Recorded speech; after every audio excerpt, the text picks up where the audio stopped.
പാലക്കാട് ചിറ്റൂരിൽ 4 വയസ്സുകാരനെ കാണാതായി.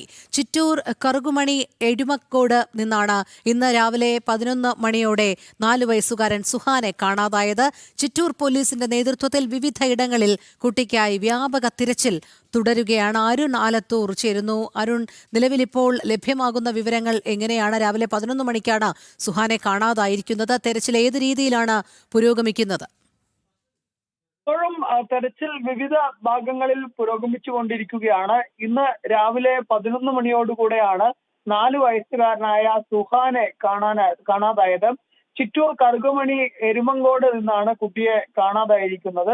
വീടിന് മുന്നിൽ നിന്ന കുട്ടിയെ പിന്നീട് കാണാതാവുകയായിരുന്നു. ആദ്യം നാട്ടുകാരുടെയും ബന്ധുക്കളുടെയൊക്കെ നേതൃത്വത്തിൽ തിരച്ചിൽ നടത്തി. തുടർന്ന് കുട്ടിയെ കണ്ടെത്താൻ കഴിയാതായതോടുകൂടെ അവർ പോലീസിൽ വിവരം അറിയിക്കുകയായിരുന്നു. ഇപ്പോൾ ചിറ്റൂർ പോലീസിന്റെ ഉൾപ്പെടെ നേതൃത്വത്തിൽ കുട്ടിക്കായി വ്യാപകമായ തിരച്ചിൽ നടത്തുന്നുണ്ട്. പ്രദേശത്തെ ഒരു കുളം കേന്ദ്രീകരിച്ചുൾപ്പെടെ പോലീസ് തിരച്ചിൽ നടക്കുന്നുണ്ട്. അഗ്നിശമന സേന ഉൾപ്പെടെ എത്തിയാണ് ഈ കുളം കേന്ദ്രീകരിച്ചും മറ്റുമൊക്കെ തിരച്ചിൽ നടക്കുന്നത്.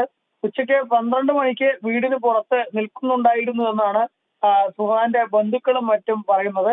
കാണാതാവുമ്പോൾ വെളുത്ത വരെയുള്ള ടീഷർട്ടും കറുത്ത ട്രൗസറും ധരിച്ചിരുന്നു. റോയൽ പബ്ലിക് സ്കൂളിലെ വിദ്യാർത്ഥി കൂടെയാണ് ഈ സുഹാൻ എന്നുള്ളതാണ്. ചിറ്റൂർ അമ്പാട്ടുപാളയം എരുമങ്കോട് സ്വദേശിയായ മുഹമ്മദ് അനസ് സൗഹിദ ദമ്പതികളുടെ മകനാണ്. ഏതായാലും വീട്ടുമുറ്റത്ത് നിന്നാണ്, അതായത് വീടിന്റെ പുറത്തു നിന്നാണ് കുട്ടിയെ കാണാതായിരിക്കുന്നത്. ശരി, അരുൺ ആലത്തൂറാണ് വിവരങ്ങൾ നൽകിയത്.